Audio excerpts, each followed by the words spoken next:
The Discovery. Admiral Sarah Chen stared through the observation deck of Titan Base, her weathered face reflecting off the reinforced plexiglass as Saturn's largest moon cast long shadows across the solar system's last human stronghold. In the distance, the defense grid's holographic display showed thousands of red dots, Archean warships, slowly advancing toward humanity's final refuge. "How many ships did we lose in the Kuiper Belt defense?" she asked, though she already knew the answer. The weight of 8 centuries of war pressed down on her shoulders like a gravitational singularity. Colonel Marcus Rodriguez, her tactical officer, cleared his throat. 37 capital ships. Admiral, the Archean's quantum phase technology. Our shields might as well be tissue paper. Chen closed her eyes, remembering Earth, now a crystalline graveyard after the Archeans transformed its entire biosphere into a computational matrix. 800,000 years of war, and humanity had been pushed back to this final bastion, their numbers reduced from trillions to mere millions. "Show me the Sparrow again," she commanded, and a holographic display shifted to reveal humanity's smallest warship, if it could even be called that. At just 15 meters long, the HSS Sparrow looked more like a space yacht than a military vessel. Its hull, crafted from metamaterials recovered from pre-war ruins, seemed to drink in light rather than reflect it. "Dr. Patel says it's ready," Rodriguez reported, "though I still don't understand how something so small could possibly." "That's exactly why it will work," Chen interrupted, turning to face her officer. "The Archeans built their entire civilization around the concept of overwhelming scale. Their smallest scout ships are the size of our largest battlecruisers. Their neural networks are designed to track and counter massive energy signatures, huge fleet movements." She walked to the holographic display, her hand passing through the Sparrow's ghostly image. "But this is too small for their sensors to even register as a threat. They're looking for supernovas, and we're giving them a matchstick." The ship's true purpose was known to only 3 people in the entire human remnant. Its development had taken 50 years, consuming resources that could have built a dozen capital ships. But Chen knew conventional warfare was a dead end. The Archeans' technological superiority was too vast, their numbers too great. "What about the pilot?" Rodriguez asked, his voice dropping to barely a whisper. Chen's expression hardened. Lieutenant Maya Patel volunteered. As the designer's daughter, she understands the risks better than anyone. A soft chime interrupted them, a priority message from the quantum comm array. Chen's blood ran cold as she read it. The Archean fleet had broken through the outer system defenses faster than expected. They would reach Titan in less than 72 hours. "Launch the Sparrow," she ordered, her voice steady despite the gravity of the command. Now, as klaxons began to sound throughout the base, Chen watched the tiny ship detach from its berth. It looked absurd next to the massive defense platforms and remaining capital ships, a minnow among whales. But as the Sparrow's experimental drive engaged, something strange happened.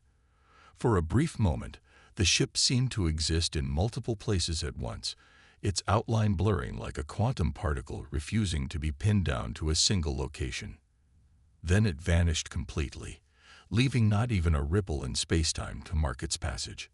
"Good hunting, Lieutenant Patel," Chen whispered to the empty void. "The fate of our species rests in your hands." In the vast darkness between Titan and the approaching Archean armada, Maya Patel sat in the Sparrow's single-person cockpit, surrounded by displays showing readings that shouldn't be possible according to conventional physics. The ship's quantum drive hummed with a sound that seemed to come from everywhere and nowhere at once. She thought of her father's last words before she boarded. "Remember, Maya, the Archeans think they understand quantum mechanics because they can manipulate it on a massive scale, but they've forgotten that the smallest things in the universe can have the biggest effects." As the Sparrow accelerated toward enemy space, Maya allowed herself a small smile. After 800 millennia of losing, humanity was about to remind the Archeans of that fundamental truth, one quantum particle at a time. The last hope, Deep in Archean-controlled space, the HFY Sparrow drifted between the quantum probability waves that made up what humans once called normal space. Lieutenant Maya Patil monitored the ship's experimental systems, watching in fascination as reality itself seemed to bend around the vessel's hull. Her father's quantum drive was unlike anything humanity had ever built.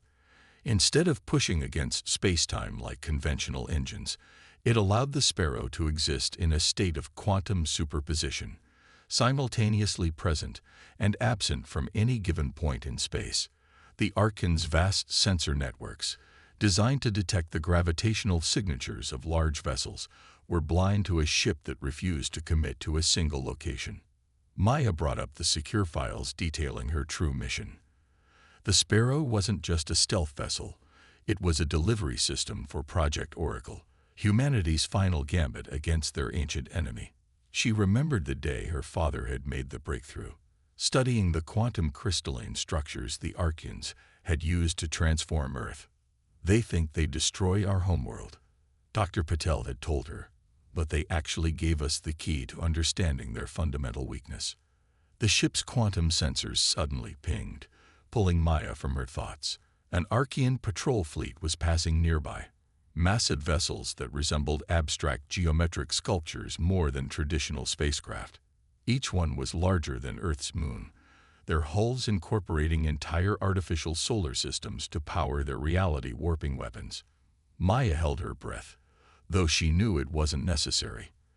The Sparrow's quantum state meant the patrol couldn't detect her unless they knew exactly what to look for. Still, watching kilometer-wide sensor beams pass through her position sent chills down her spine.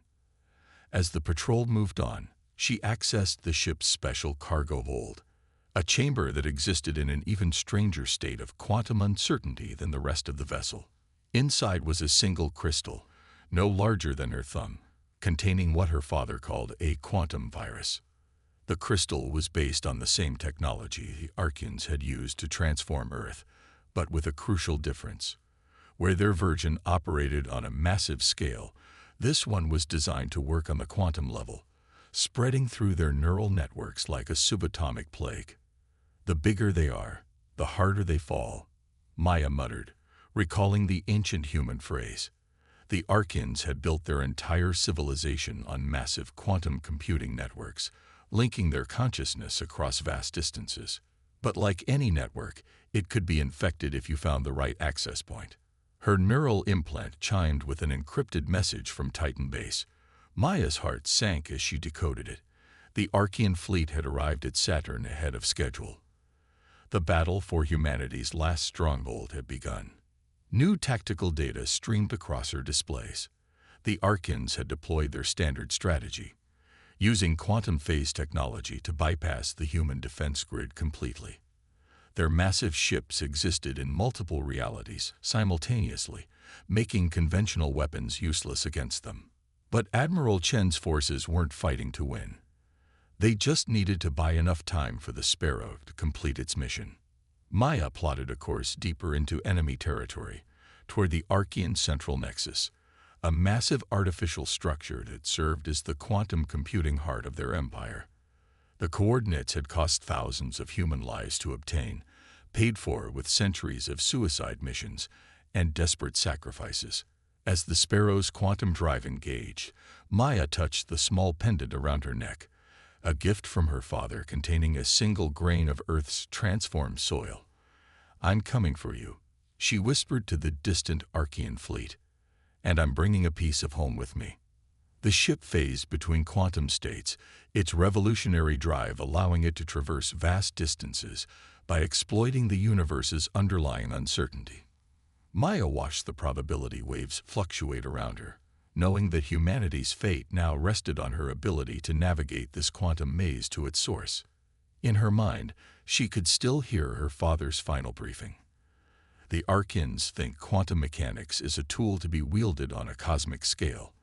We're going to remind them that it's also about the strange behavior of the very smallest things, and how a single particle in the right place can collapse an entire wave function." The Sparrow continued its quantum dance through enemy space, carrying its microscopic weapon toward the heart of an empire that had forgotten to look for threats smaller than solar systems. The impossible mission. The Archean central nexus loomed before the Sparrow like a twisted version of reality itself. It was a massive structure that defied conventional geometry, a quantum megastructure that existed simultaneously in thousands of different configurations. Maya's sensors struggled to make sense of it, showing her glimpses of crystalline towers that stretched for light years, while simultaneously existing as microscopic networks of quantum information. Recording quantum topology, Maya muttered as she piloted the Sparrow through the outer layers of the Nexus. The ship's systems were mapping the strange fluctuations in reality, searching for patterns that would lead to the core. Her father's research had predicted that even quantum chaos would have an underlying structure, a hidden order that could be exploited. Another encrypted message from Titan Base flickered across her neural interface. Maya's hands tightened on the controls as she processed the information. The Archean fleet had broken through the outer defense rings. Admiral Chen had ordered the evacuation of all non-essential personnel, but everyone knew there was nowhere left to run. The message ended with a simple code. Countdown initiated. Maya checked the quantum virus in its specialized containment field. The crystal pulsed with an inner light that seemed to respond to the vast quantum networks surrounding the ship. Like recognizing like, the virus was based on the same fundamental principles as the Archean technology, but refined, focused, and turned back against its creators. A sudden shift in the quantum field around the Sparrow sent alarms blaring through the cockpit. Maya's heart raced as she saw the cause. An Archean consciousness had manifested nearby. These beings had long ago abandoned physical form, existing as patterns of quantum information within their vast networks. The entity appeared on her sensors as a complex interference pattern in the fabric of space-time itself.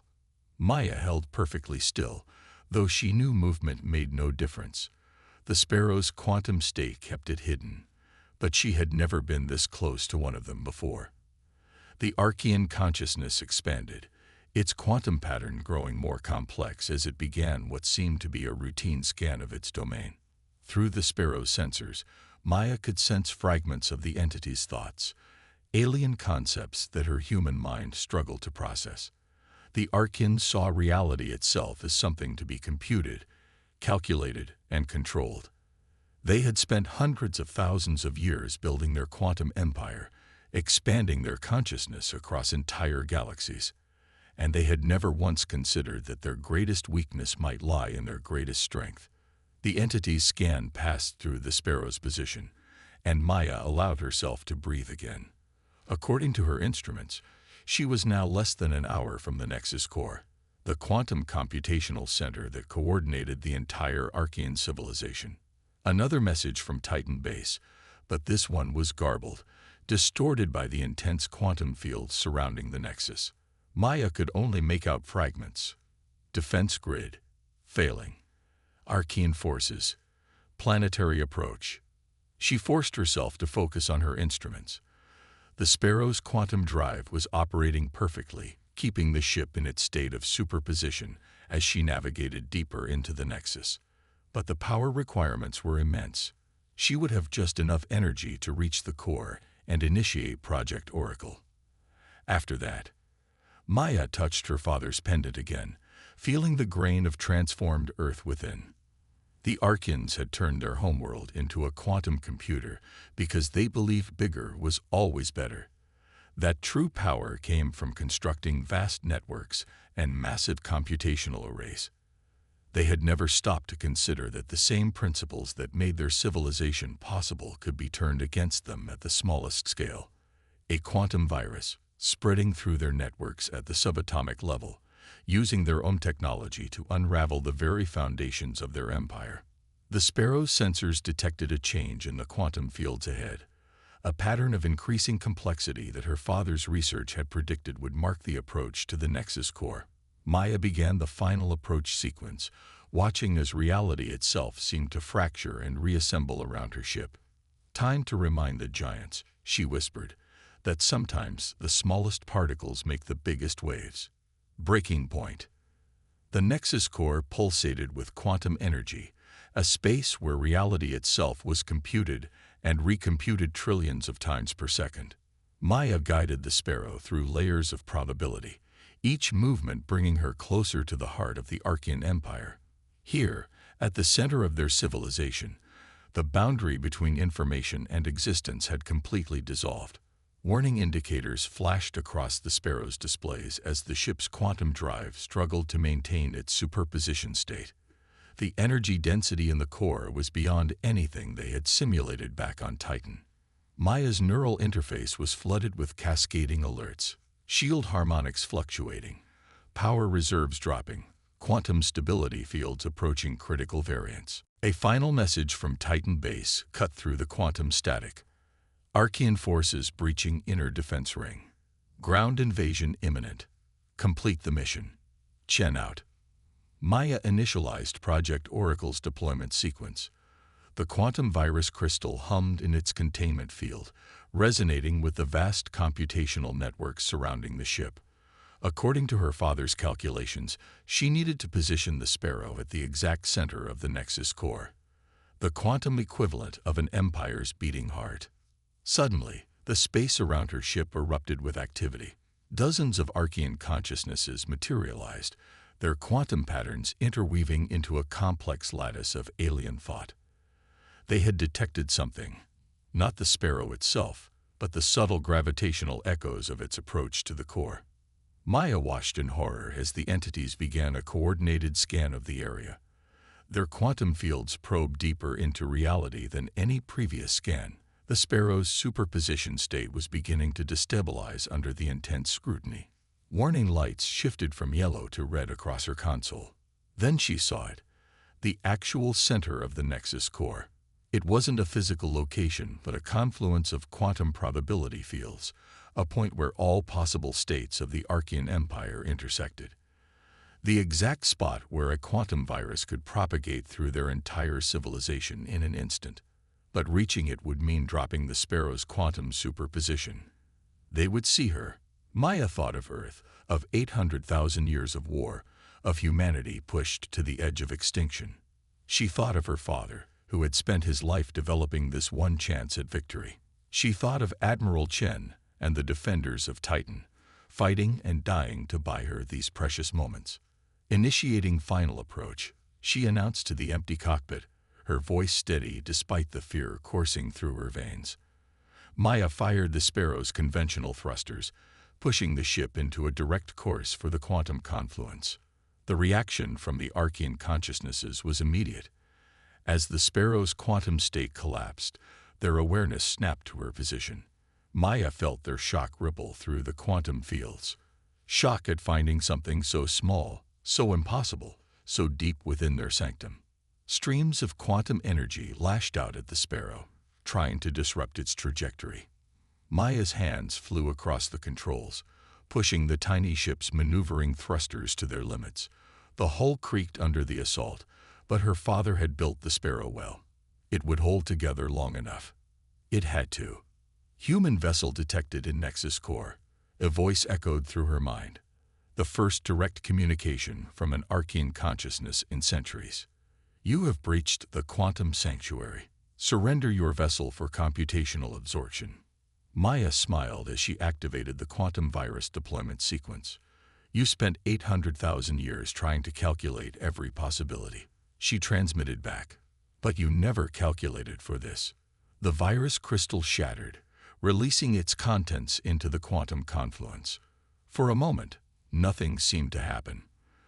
Then Maya watched through the sparrow's sensors as the virus began to propagate, spreading through the Archean quantum networks at speeds that made light look sluggish.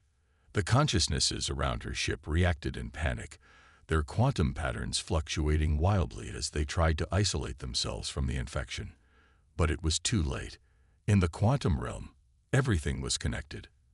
The virus spread from the Nexus core to the outer layers of the megastructure, from there to nearby Archean vessels, and then across their entire quantum network. Maya watched in awe as the vast quantum empire began to unravel, one quantum bit at a time. The Archean consciousnesses tried to fight it, but the virus used their own computational principles against them. The bigger their networks, the faster it spread. The more they tried to compute a solution, the more thoroughly it infected them. The Sparrow's power reserves were nearly depleted, its hull beginning to buckle under the quantum forces being unleashed around it. But Maya kept her eyes fixed on the sensor readings, watching as humanity's last hope rippled out across the galaxy at quantum speeds. The end of an 800,000-year war would be decided not by massive fleets or reality-warping weapons, but by a virus smaller than a thought, delivered by humanity's smallest ship. A new dawn. The quantum storm raged around the Sparrow as Maya fought to keep the ship intact. Through her failing sensors, she watched the impossible become reality. The vast Archean empire collapsing in on itself like a house of quantum cards. Their consciousness networks, once spanning galaxies, were being reduced to chaos one quantum bit at a time. Warning klaxons blared as the Sparrow's hull integrity dropped to critical levels. The ship's quantum drive was completely dead, its conventional engines barely functioning. Maya diverted all remaining power to life support and structural integrity, knowing she had to survive long enough to confirm the mission's success. Through the quantum static, fragments of Archean communication reached her neural interface, their vast collective consciousness breaking apart into billions of isolated fragments. The virus had done more than just disrupt their networks. It had forced quantum decoherence on their entire civilization. The beings who had thought themselves masters of reality were being forced back into a single state of existence. How? The question echoed through the quantum field, a chorus of confused Archean voices. How could something so small? Maya transmitted her response on all frequencies. You forgot the fundamental truth of quantum mechanics. The observer affects the observed. You built your empire so large that you forgot to look for the smallest threats. The Sparrow's emergency quantum beacon finally connected with Titan Base. Maya's heart soared as Admiral Chen's voice cut through the static. Lieutenant Patel, status report. Project Oracle deployed successfully. Maya responded, her voice hoarse. The virus is spreading through their entire network. Their quantum coherence is breaking down. They can't maintain their multi-state existence anymore. She watched through failing sensors as the massive Archean ships around Saturn began to lose their quantum phase abilities. One by one, they snapped back into normal space-time, becoming solid, singular objects that human weapons could finally affect. All ships opened fire. Chen's command rang through the comm channel. They're vulnerable. The Archean fleet, suddenly stripped of its reality-warping advantages, found itself facing the combined firepower of humanity's remaining defense forces. Ships that had once existed in multiple states simultaneously were now bound by the same laws of physics as everyone else. But it was the psychological impact that truly broke them. The Archeans had lived for so long as quantum beings, existing in multiple states and multiple places simultaneously, that being forced into a single reality was devastating. Their entire civilization had been built on the assumption of quantum supremacy. Maya's sensors detected escape pods launching from the Archean vessels. Physical escape pods, not quantum transmission. For the first time, in hundreds of thousands of years, the Archeans were being forced to exist solely in physical form. The Sparrow's structural integrity was failing. Maya knew she had minutes at most before the ship came apart around her. But through the quantum static, she was still receiving updates from across space. Reports of Archean forces surrendering, of quantum networks collapsing, of an empire 800,000 years in the making crumbling in the space of hours. Lieutenant, Admiral Chen's voice came through again. Can you make it back? Maya checked her systems. The Sparrow's conventional engines were dead. Its hull breached in multiple places. She was deep in what had been enemy space, surrounded by the dissolving quantum structure of the Nexus core. But she was smiling. Negative, Admiral, but it was worth it. She touched the pendant containing the grain of Earth's soil. Tell my father. Tell him it worked. The smallest ship in the fleet just ended the longest war in human history. As the Sparrow's systems failed around her, Maya broadcast one final message, not to Titan Base, but to the scattered Archean consciousnesses still coherent enough to receive it. This is humanity's offer. Surrender unconditionally, and we will help you adapt to existence in a single reality. Fight, and we will ensure your quantum decoherence is permanent. The choice is yours. The response came not in quantum transmissions but in conventional radio waves, the first time in millennia that the Archeans had been forced to communicate so primitively. We surrender. Maya closed her eyes as emergency teleport beacons locked onto the Sparrow's position. Humanity's rescue ships were already on their way, their faster-than-light drives no longer disrupted by Archean quantum technology. They would reach her in time. Through the Sparrow's viewport, she watched the quantum nexus core continue to unravel, its impossible geometries collapsing into normal space. The age of quantum empires was over. Now would come the harder task, teaching the Archeans how to live in a single reality, helping them remember what it meant to be truly physical beings. But that was a challenge for tomorrow. Today, humanity had achieved what 800,000 years of conventional warfare could not. They had proved that in a quantum universe, the smallest actions could have the largest consequences.